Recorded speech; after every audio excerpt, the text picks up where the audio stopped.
Hombre Nuevo Digital presenta Pura Vida Cultural. Pura Vida Cultural. Con Elisa González.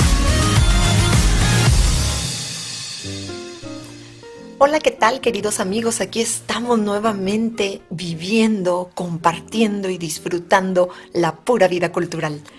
Y pues el día de hoy quiero iniciar agradeciendo a Hombre Nuevo Digital por el espacio que siempre nos brindan y que nos permite pues compartir todo esto, amigos.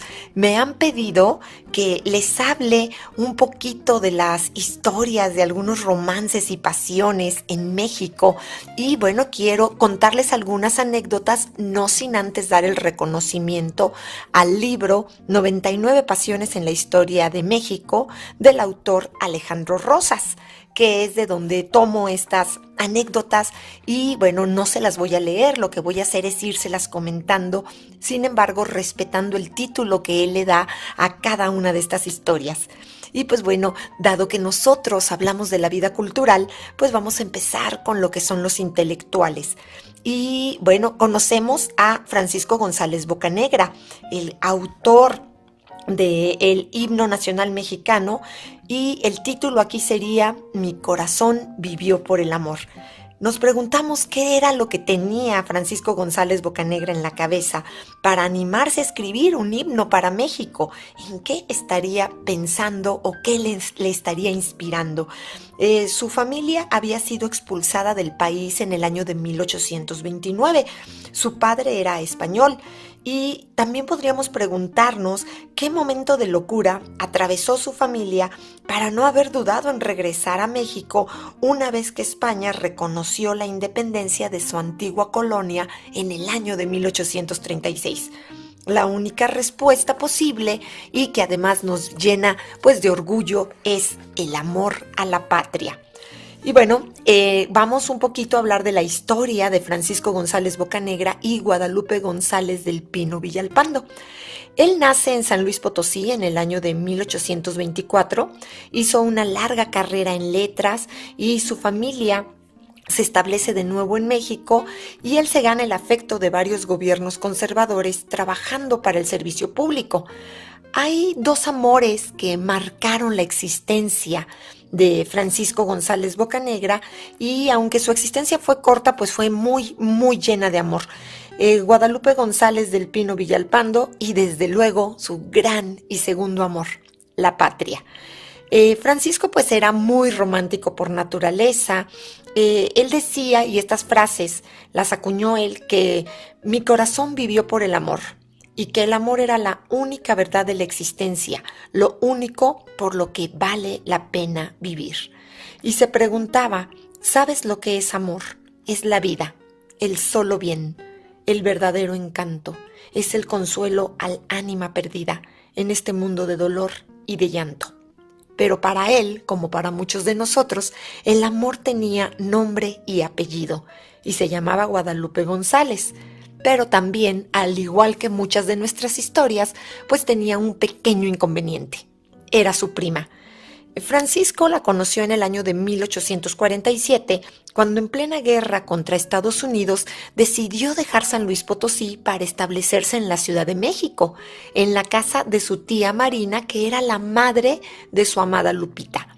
Francisco pues fue muy bien recibido, le dieron toda clase de atenciones, mucho cariño y tarde o temprano terminó rendidamente enamorado de Guadalupe, que según los cronistas de la época era muy bella, esbelta, distinguida, bondadosa, carecía de presunción y era discreta, simpática y muy dulce. A la prima no le era indiferente el poeta, pero ambos mantuvieron en secreto sus sentimientos pues para no provocar un escándalo familiar. Dado que ella era su musa y vivía bajo el mismo techo, pues Francisco escribía con mucho ahínco y hacía hasta lo imposible por mantener oculto su amor, y dirigió sus poemas a Elisa, que no era otra que Guadalupe, y eso pues me hace sentir muy feliz. Algo que escribió era: yo te miré, y por la primera sentí del amor la abrasadora llama. Feliz mi suerte con la tuya fuera, y tu bello mirar que amor inflama. Feliz, Elisa, para siempre hiciera, a quien tu amor por compasión reclama. Y bueno, ellos estuvieron de novios prácticamente 8 años, clandestinamente, se cruzaban las miradas pues de forma discreta, como cómplices, se intercambiaban cartas, poemas, y todo esto fue lo que precedió al matrimonio. El romance, pues 8 años, lo cual es bastante largo, tuvo sus altibajos, algunas correrías de Francisco, de las que se enteró Lupita por chismes de terceros, pues fueron provocando celos, enojos, rupturas, y un fallido pretendiente de Guadalupe envenenó su alma acusando a Francisco de aventuras mujeriles, no sin cierta exageración. Pero ante la proximidad de una muerte prematura, el pretendiente confesó por escrito que no había dicho la verdad, y como última voluntad le pedía a Guadalupe perdonar a Francisco. Toda vez que salvaron este escollo, unieron sus vidas con el consentimiento familiar en junio de 1854. Finalmente se hacía realidad lo que deseaba según sus letras: vivir para ella, respirar su aliento.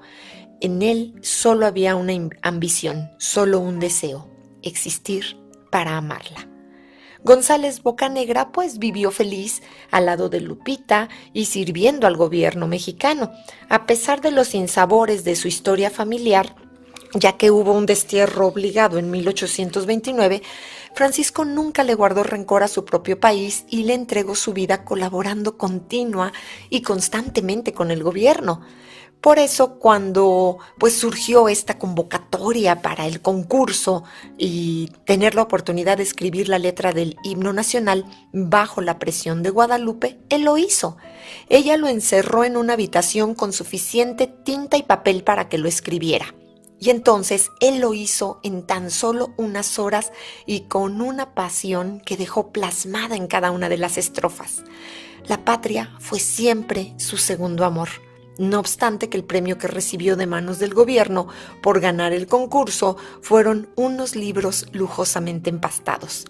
El matrimonio de Francisco y Guadalupe fue breve, tan solo 7 años.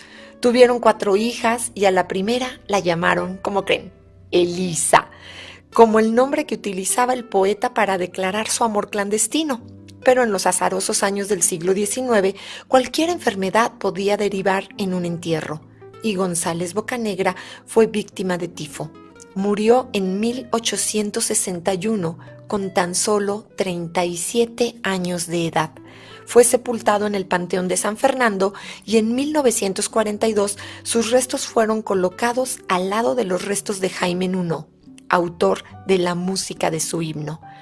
Menos conocidos que el himno nacional, en algunos otros versos, dejó plasmada la memoria de la que fuera su amada Lupita.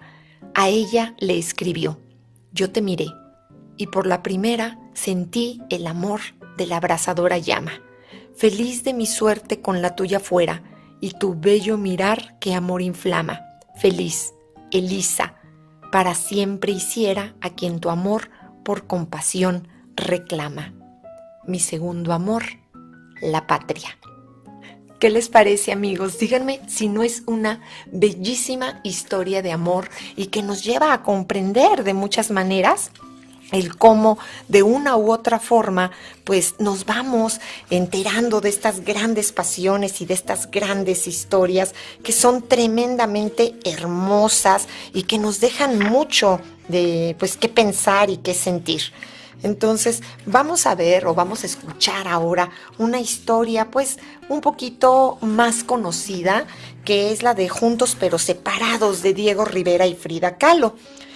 A estos dos personajes pues ya los conocemos ampliamente, y la construcción de alguna manera del terreno de Palmas y Altavista, donde se encuentra la casa para Frida Kahlo, comenzó en 1931 y para julio de 1932 estaba terminada.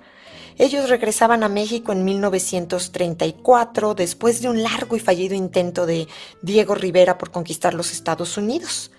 Frida, por su parte, pues intentaba distraer su tristeza organizando y decorando la casa, pero todo era un espejismo. Rivera no había querido regresar a México y establecerse en la casa de Altavista, y por ello dejó de pintar un tiempo, de tal manera que los problemas económicos no se hicieron esperar. Después, la tristeza volvió a reclamar la atención de Frida. En el 34, pues ella descubrió que Diego tenía un idilio con su hermana, lo cual fue un golpe verdaderamente brutal. Y después de varios meses, Frida decidió separarse de Diego y alquilar un departamento para curar sus heridas. En esa extraña relación que estaba tocada por la genialidad de ambos, Diego finalmente alcanzó el perdón y a mediados de 1935, Frida regresó a la casa de San Ángel. Todo parecía haber retomado su cauce habitual. Ella lo mimaba, lo cuidaba, peleaba con él, lo castigaba, lo amaba. Sin embargo, pues las casas estaban unidas por un puente, lo cual era muy sui generis o tan característico como su relación, y la pareja pudo sobrellevar en 1938, pues gracias a la presencia de André Breton, el padre del surrealismo, pues una relación aparentemente estable. En 1939 volvieron los celos, las peleas. Frida dejó a Diego, se fue a vivir a la casa que la vio nacer en Coyoacán. Jamás regresaría ella a Altavista. A finales del año, el trámite de divorcio estaba concluido y poco tiempo después volvieron a casarse.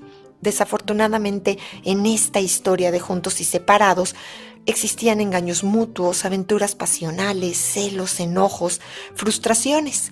Y en 1954 la salud de la pintora se hallaba muy deteriorada. Ya sabemos del accidente que tuvo en su juventud, que la dejó tan mal para el resto de su vida. El 12 de julio de ese año, 1954, Diego, al ver descansando a Frida, salió rumbo a San Ángel. Y cuando llegó, ya en la madrugada del 13, su fiel sirviente Manuel entró y le dijo una frase devastadora: «Señor, murió la niña Frida». Diego la lloró, encabezó su sepelio y la guardia de honor en Bellas Artes. Sin duda, más que amor, fue la pasión de su vida, y pese a todo, la acompañó y la cuidó hasta el final de sus días, como se lo había prometido. Pues, ¿qué les parece, amigos? Continuamos entonces contando estas hermosas historias y estas pasiones de México, después de un corte. Aquí seguimos, amigos, contando estas hermosas historias y pasiones de México. Recuerden que pueden comunicarse a través de Hombre Nuevo Digital en www.hombrenuevo.mx. También estamos en Facebook en Pura Vida Cultural. Así nos encuentran en Instagram también. Y pueden encontrarme a mí en particular como Elisa González. En Instagram como elisagonzalez.pbc, que es de Pura Vida Cultural, elisagonzalez.pbc, y Elisa González, Elisa con S, González las dos con Z, en Facebook. Me encuentran en una fanpage como figura pública y me encantará estar en contacto con ustedes. Por supuesto, les recuerdo que tenemos nuestros días temáticos en Pura Vida Cultural, que es Pura Vida Cultural los lunes de gastronomía, martes de historia, miércoles de mitos y monitos, jueves de recomendación, viernes de turismo, sábados de arte y cultura y domingos de reflexión. Asimismo, te recuerdo que estamos teniendo una serie de recorridos en la Ciudad de México, en el centro histórico, cada mes, y que este mes de octubre nos corresponde el domingo 28 a las 10 de la mañana. Estaremos haciendo un recorrido de leyendas en el centro histórico. Bueno, pues para celebrar de una manera muy cultural lo que es el acercamiento ya de nuestra celebración de Día de Muertos. Sí, entonces comunícate con nosotros. Tenemos también un WhatsApp 55 36 75 60 59. Te recuerdo, domingo 28 de octubre a las 10 de la mañana tendremos nuestro siguiente recorrido de la serie Estás viendo y no ves. Esto es para conocer realmente nuestro centro histórico. Y pues bueno, continuamos ahora con una gran historia de amor en rojo. David Alfaro Siqueiros y Blanca Luz Brum. Él pisó la cárcel, lo exiliaron, volvió por sus fueros, fue miembro del Partido Comunista, fue acusado de participar en un atentado contra León Trotsky. Se enamoró varias veces a pesar de su difícil carácter. Sus actividades políticas fueron tantas como tantas las veces que tomó el pincel y la paleta de colores para hacer sus obras. En 1960, David Alfaro Siqueiros ingresó a la penitenciaría de Lecumberri por el delito de disolución social, con el que el sistema político priista perseguía y encarcelaba a los opositores de su régimen. Hay un detalle curioso que pocas personas saben. Él realmente no se llamaba David, se llamaba José. Sin embargo, en un viaje a Italia, al conocer el David de Miguel Ángel, quedó tan prendado de él que decidió cambiar su nombre por David y usarlo de esta manera. Él nació en 1896 y murió en 1974. Estaba confinado en la celda 40 de la Crujía 1, hija triste del invierno y la soledad, donde no hay sol que pueda calentarla ni música que le lleve alegría. Algunas personas opinan que en la cárcel disponemos los artistas del tiempo suficiente. Esto lo escribió Siqueiros, que aquí vivimos un penoso pero fecundo retiro. Ojalá fuera cierto. Ahí, de conformarme con la más pobre artesanía, hacer cuadritos, esta es mi verdadera cárcel.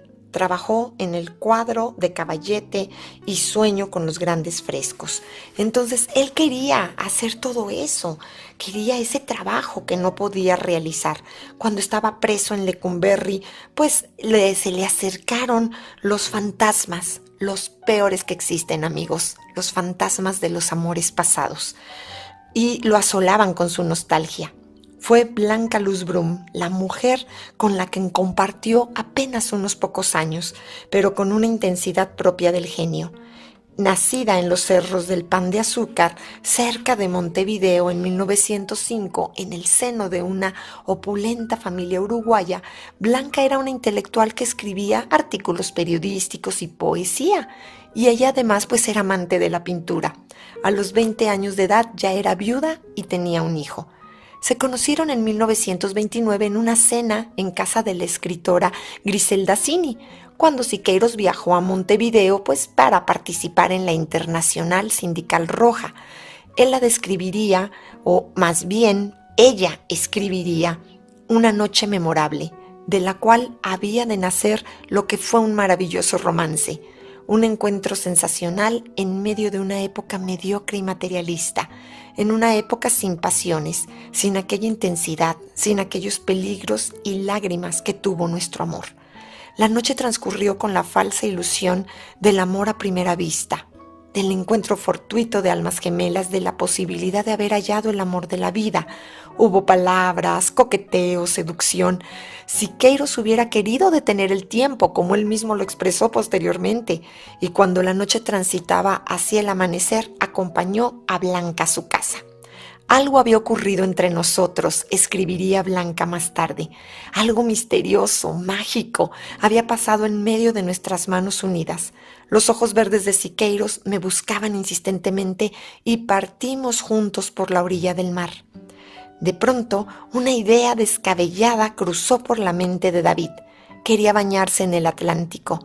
Quiero entrar a tu mar Atlántico. Eran las 3 de la mañana y vestido como estaba, avanzó mar adentro por un corto tiempo. Salió pues chorreando agua y riendo como si fuera un niño pequeño.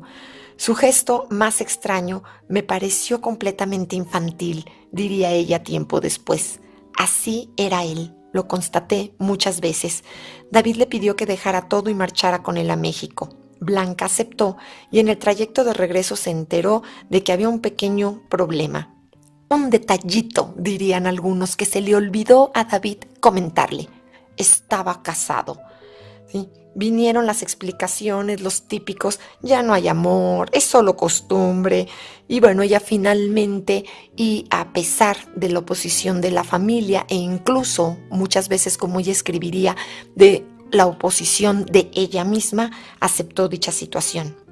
Mucho amor, sí, por supuesto, pero muchos problemas. Blanca debió enfrentar situaciones que no llegó a imaginar. La esposa de Siqueiros montó en cólera, como es de suponerse, y solicitó la expulsión de su esposo del Partido Comunista, del cual ella también era miembro.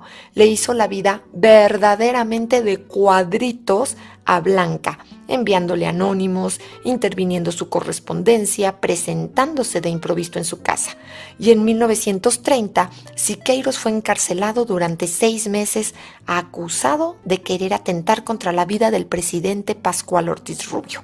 Pues sí, amigos, así se gestaron muchas de estas historias con tintes de tragedia.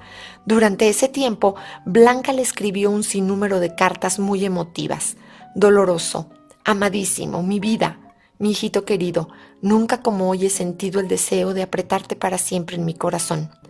Pero los celos fueron dañando la relación.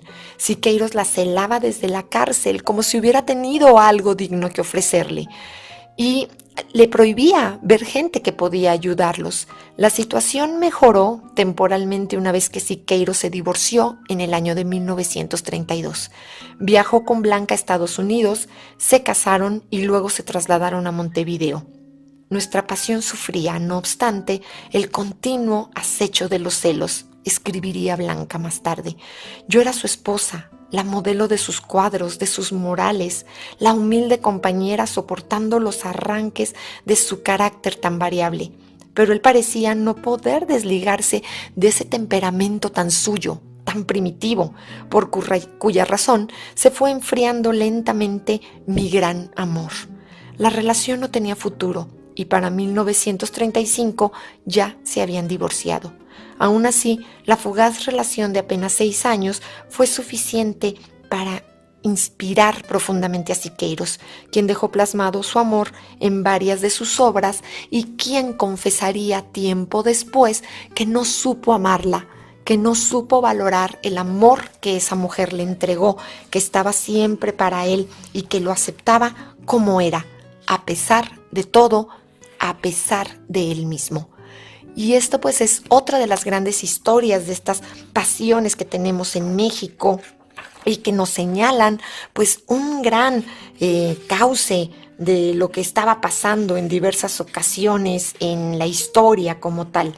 Y aquí pues tenemos algunas otras anécdotas, algunas otras historias que tienen mucho que ver con el arte, con la cultura de nuestro país. Y pues vamos a continuar en un tercer bloque donde les contaré un par de historias más. Si se quedan con nosotros y regresamos después de un corte. Aquí seguimos, queridos amigos, hablando de estas grandes pasiones, los grandes romances en la historia de México. Recuerden que estoy contando las anécdotas, pero basándome en el libro de 99 pasiones en la historia de México, escrito por Alejandro Rosas. Y entonces ahora voy a hablar de El amor es una puesta en escena, de Virginia Fábregas y Francisco Cardona. Ellos se conocieron en los escenarios de ese lugar tan amado por mí, tan admirado que es el teatro, donde la magia ocurre. Ellos vivían una época de esplendor bajo la sombra del progreso porfiriano. Ninguno de los dos venía de familias dedicadas en realidad al arte escénico. Y por entonces, pues, incursionar en el medio de la actuación no era muy bien visto, principalmente para las mujeres.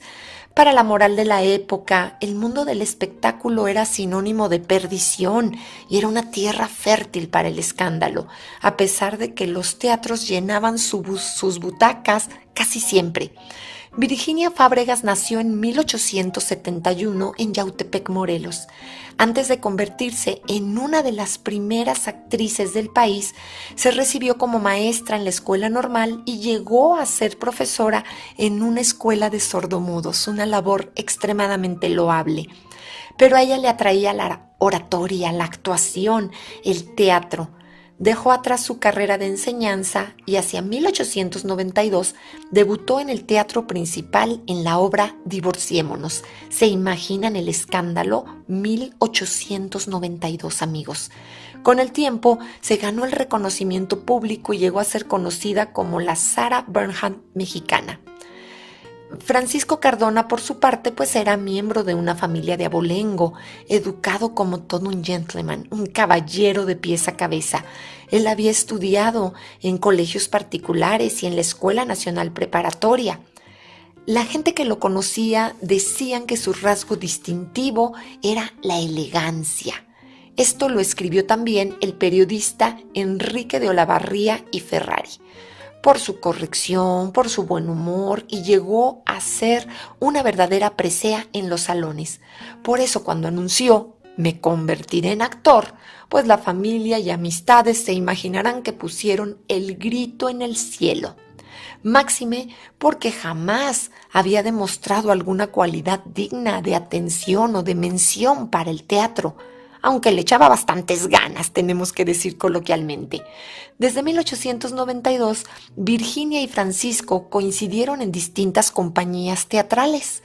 Los unió la pasión por el escenario, compartieron mucho tiempo juntos entre ensayos, puestas en escenas, y poco a poco dejaron atrás sus papeles para mostrarse mutuamente sus defectos, pero también sus grandes virtudes. La actuación se convirtió en amor y en 1902 se unieron en matrimonio. Incluso el periódico El Imparcial dio cuenta de este enlace, diciendo: "El martes 2 de julio en la mañana y en el Templo de San Miguel recibieron la bendición nupcial Virginia Fábregas y Pancho Cardona, artistas que tantas simpatías han conquistado en nuestro público". La Fábregas no tardó en consolidarse como la primera actriz de México. Cardona siempre fue más bien discreto. Juntos se volvieron empresarios, crearon su propia compañía teatral y hacia 1906 adquirieron el otrora Teatro Renacimiento de las calles Donceles para transformarlo en el afamado Teatro Virginia Fábregas. Pero la fama, el reconocimiento público y los constantes reflectores sobre la notable actriz llevaron a la sombra a su esposo Francisco, deteriorando su relación y los celos de todo tipo que la llevaron al abismo. El 5 de enero de 1911 estalló el escándalo. Luego de una función, Francisco Cardona disolvió la compañía teatral, cerró el teatro y denunció que su esposa había desaparecido de su hogar, notándose a la vez la falta de algunos objetos y alhajas de valor. No había tal desaparición. Virginia había presentado la demanda de divorcio y, como ya no podía ni debía continuar en el domicilio conyugal, había dejado la casa de la calle de Londres número 17, en tanto durase el juicio del divorcio. La noticia se llevó los reflectores. No obstante que en el norte avanzaba ya la revolución maderista, esta pareció ser una noticia más importante que la revolución misma. Nadie se explicaba lo que había sucedido. Pueden imaginarse, amigos. La pareja siempre parecía muy feliz, muy estable. Nunca había dado motivos para el escándalo de ninguna naturaleza. Y en los días siguientes la prensa pues se solazó con las causas que habían motivado el rompimiento, y al parecer Francisco había dilapidado en la fortuna y pues de allí sobrevino la demanda de divorcio. Se hablaba de una esposa mal aconsejada que lo calumniaba y que él adoraba y que era tan genial actriz que estaba representando un drama y que él no era el traidor de ese drama sino la víctima. Era un hecho, el amor había llegado a su fin. Virginia envió una carta a los diarios señalando que era imposible una reconciliación, pero se había quedado sin recursos, por lo que solicitó permiso a las autoridades para continuar su carrera artística y sostenerse con su trabajo en el escenario independientemente de la sociedad que aún guardaba con su marido. Virginia fue autorizada a continuar con su carrera y de inmediato formó una nueva compañía. Su nombre era suficiente para atravesar el difícil trance del divorcio y durante años continuó recogiendo aplausos. El telón, sin embargo, había caído ya sobre su matrimonio. ¿Qué les parece, amigos? Un poco triste, ¿verdad? Y bueno, pues hablando y continuando en los escenarios, tenemos la historia de Dolores del Río y Orson Welles. A pesar de su sarcasmo, su mordacidad y su afilada pluma, Salvador Novo nunca escatimó elogios para su gran amiga Dolores del Río, nacida en 1905 y muerta en el año de 1984. En agosto de 1940, el famoso cronista y crítico escribió: si existe en muchos casos la consoladora creencia de que el talento es una forma de la belleza, en Dolores del Río se da el caso de que su extraordinaria belleza sea solamente la forma material de su talento, dotada de una gracia, de una elegancia, de una soltura exótica. Las más exorbitantes revistas de moda se disputan el último retrato en que hace el sencillo peinado que acaba de ocurrírsele y que las familias empezarán a imponerse. Por entonces, o en ese entonces, Dolores ya era una estrella de Hollywood. Se había consolidado como artista bajo los reflectores del cine silente, pues en las décadas de 1920 y 1930. Ella ya era una diva. No tardó mucho en regresar a México. Amores realmente no se le conocían mucho, se decía que había tenido muy pocos, pero al menos 2 de ellos terminaron en boda, por lo que conocía las turbulentas aguas de la vida matrimonial. En 1921, a los 16 años de edad, contrajo nupcias con uno de los hombres más ricos y notables de México, Jaime Martínez del Río, quien apoyó su carrera artística y viajó con ella a Los Ángeles en 1925, a instancias de Edwin Cariwi, un productor que se enamoró perdidamente de Dolores y que quería lanzarla al estrellato. Para Jaime, la estancia en Estados Unidos pues significó tristemente el fin de su matrimonio. Algo por lo que tanto luchó para apoyarla finalmente lo condujo a ser separado de ella. El Dolores pues se abrió al universo entero, logró filmar más de 30 películas, alcanzó el reconocimiento internacional con su belleza típica y serenamente mexicana. Provocó, sin embargo, no pocos arrebatos. En los años 30 se casó con Cedric Gibbons, director de arte y escenógrafo de la Metro-Goldwyn-Mayer, pero poco duró el romance. Hacia 1940, Dolores del Río comenzó una intensa y muy apasionada relación con un joven director. Ya se le consideraba excéntrico en ese momento y respondía al nombre de Orson Welles. La conoció en marzo de 1940 en una fiesta que daba con otro hombre del cine, Jack Warner. Dolores era la fantasía de Orson Welles desde que la vio en pantalla en la cinta Ave del Paraíso en 1932. Jamás imaginó que la conocería en una alberca de California durante una alegre velada, aunque Dolores era 10 años mayor y poco sabía de Orson Welles. Aquella noche se apasionó con su personalidad y su conversación inteligente. Sus sentimientos se desbordaron y entonces Dolores pidió, se pueden imaginar amigos, inmediatamente el divorcio y ambos se entregaron sin restricciones a la nueva relación.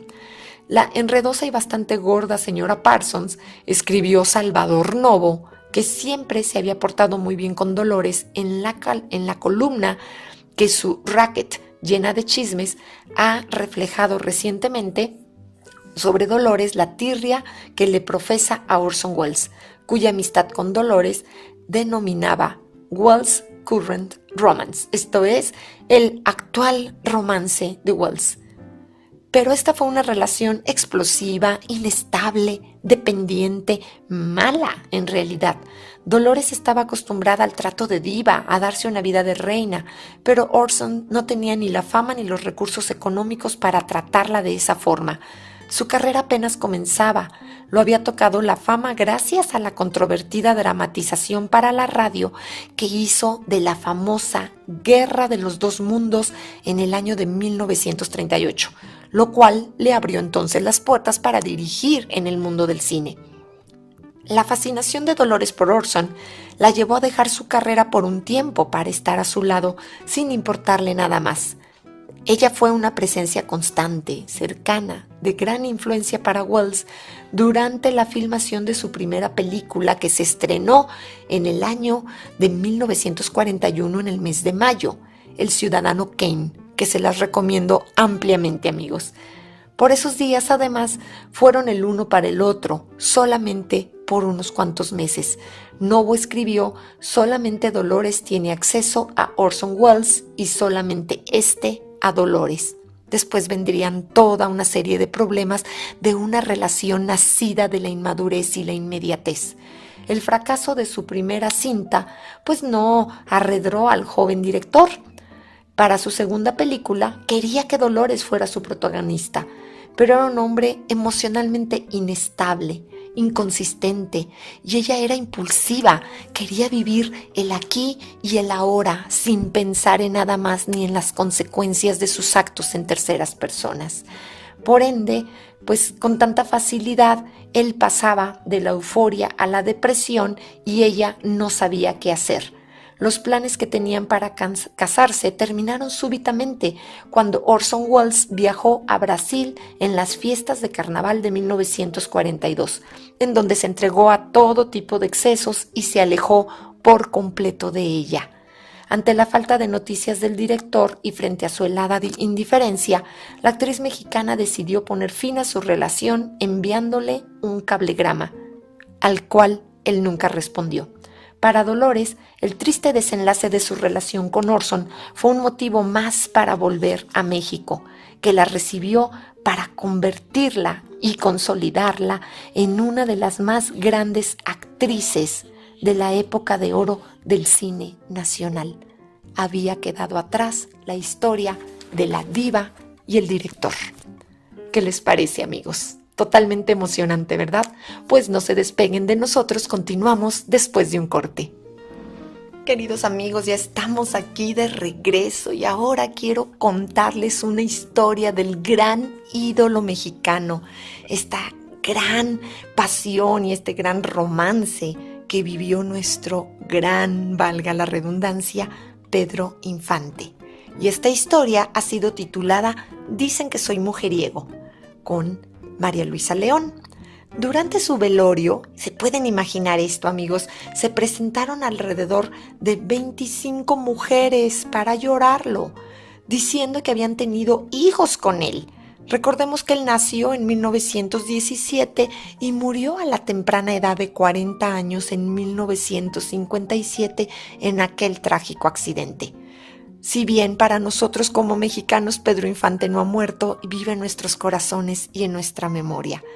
Los títulos de algunas de sus películas pues parecen verdaderamente surgidos de su autobiografía y no del talento de los guionistas.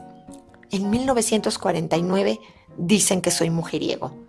En 1951, El enamorado. En 1950, Las mujeres de mi general. Y en 1954, El mil amores. O sea, de verdad parece que están describiendo su vida. Su voz y su carisma natural, recordemos que él era simpático, sencillo, francote dirían algunos, lograron seducir no solo a las estrellas del momento, sino a las mexicanas de varias generaciones. De alguna manera aún sigue seduciéndonos a través de sus canciones y de sus películas. Una de tantas anécdotas, tantas como sus amores, señala que durante la filmación de la cinta Dicen que soy mujeriego, del año 1949, como les mencioné, Pedro Infante le pidió secretamente al director, vean nada más qué coqueto, que repitiera 27 veces la escena donde besaba a la muy joven actriz Silvia Derbez. 27 veces, coqueto este. Con cierta picardía, pues él no perdía la ocasión para el coqueteo, para lanzar piropos, para robarse un beso si era posible. De allí surgieron muchos rumores, chismes, habladas, amores, aventuras, pero todo parecía perdonársele al ídolo de Guamúchil, que tenía un ángel, como yo digo, más grande que el de la Independencia. Verdaderamente era simpático y las actrices o cantantes, aunque se enojaban por momentos con él, era tan gracioso que le perdonaban que les hubiera robado un beso o se hubiera tomado incluso un atrevimiento un poquito mayor. Todos se lo perdonaban, como les decía, y siguiendo al pie de la letra los versos de aquella canción que hizo famosa en la película A Toda Máquina: si te vienen a contar cositas malas de mí, manda todos a volar y diles que yo no fui. Pero a principios de los años 50, María Luisa León, su esposa, ya no mandaba a volar a nadie. Sabía que las cositas malas de su marido pues no eran cosa que pudiera mandar a volar, que era cierto, y el aumento de su fama pues era directamente proporcional a sus infidelidades, desafortunadamente. Su vida había cambiado desde aquellos años en que juntos dejaron Culiacán con mucho amor, pocos centavos y la esperanza de encontrar el éxito en la capital. Pedro Infante estaba por cumplir 20 años cuando conoció a María Luisa en un baile en el Casino Humaya de Culiacán, en 1937. Él, para referirse a ella, lo haría de esta forma: está linda la condenada, diría. Y por entonces Pedro tenía un espacio en la radiodifusora local donde cantaba, y al día siguiente de conocerla le dedicó Enamorado y no sé por qué. María Luisa correspondió al cortejo de inmediato y en unos días el cantante se había ganado una novia y, por si fuera poco, nada de trabajo le costó ganarse todo el afecto de la familia. 2 años de romance, muchos deseos de matrimonio, pero sin recursos suficientes para afincar un hogar. Con sus pocos ahorros decidieron huir a la Ciudad de México. María Luisa marchó primero y unos días después la alcanzó Pedro. Rentaron un modesto cuarto en la calle de Abraham González, número 110, y en la Catedral Metropolitana recibieron la bendición el 1 de julio de 1939. La situación económica pues empezó a mejorar una vez que Pedro se dio a conocer como cantante en la XEB a principios de la década de 1940. Hizo su aparición en el cine con algunas cintas menores, pero después de Mexicanos al grito de guerra, rodada en el año de 1943, los hermanos Rodríguez le firmaron un contrato de exclusividad.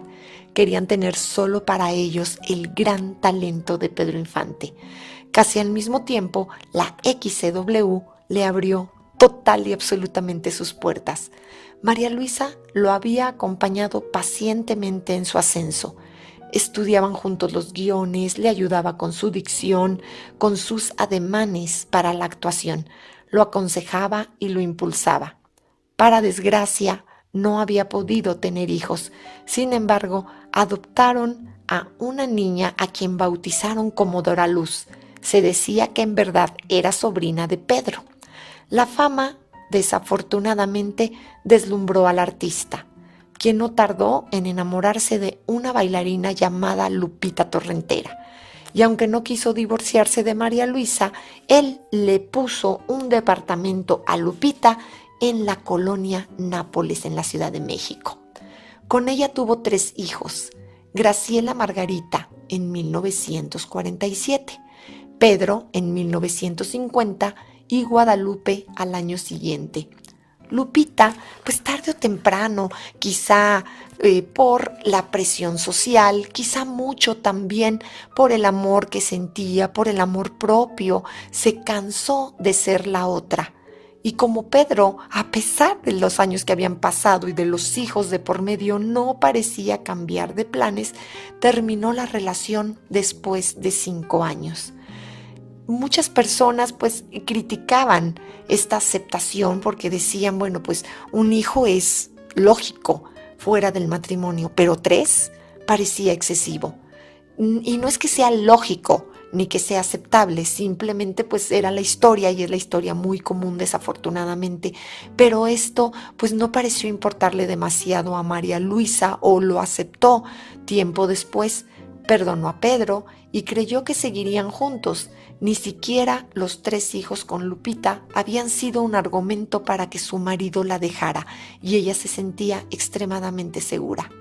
Sin embargo, llegaría a escena y a la vida de Pedro Infante Irma Dorantes, y entonces sí, Pedro se perdió por completo. realizó los trámites de divorcio y el 10 de marzo de 1953 se casó con su nuevo amor. Al parecer, el proceso de divorcio adolecía de muchísimas irregularidades y María Luisa lo impugnó. 4 años transcurrirían y, como si fuera el guión de otro drama cinematográfico, el 9 de abril de 1957, la Suprema Corte anuló el matrimonio de Pedro Infante con Irma Dorantes, porque se señalaba que el matrimonio con María Luisa seguía vigente. El actor estaba dispuesto a solucionar esta situación. Él quería convencer a María Luisa de que le diera su libertad, pero ya no hubo tiempo. 6 días después del fallo de la Suprema Corte, el 15 de abril, Pedro Infante falleció en un accidente aéreo. En medio de la tragedia y despedido por miles de admiradoras, podía escucharse una canción muy dolorosa para María Luisa, pero que parecía haber definido el cauce de su relación. Dicen que soy mujeriego, no lo puedo remediar, por eso sufro y reniego, ¿para qué lo voy a negar? Y María Luisa recordaría por siempre la letra de esa canción y la de otra, que se ha vuelto pues la imagen de Pedro Infante hasta nuestros días, la imagen del ídolo de Guamúchil, quien diría constantemente: si te vienen a contar cositas malas de mí, manda a todos a volar y diles que yo no fui. Pues bien, amigos, ¿qué les ha parecido? Esto es solamente un poquito de la historia de México, o de la historia, más bien dicho, de estos personajes en nuestro hermoso México. Y pues si les parece bien, vamos a cerrar nuestro programa escuchando precisamente esta letra de Yo no fui con el genial Pedro Infante. Y pues bueno, amigo, amiga, te recuerdo que soy tu amiga Elisa González y que soy Pura Vida Cultural. Hombre Nuevo Digital presentó Pura Vida Cultural con Elisa González. Nos escuchamos la próxima semana.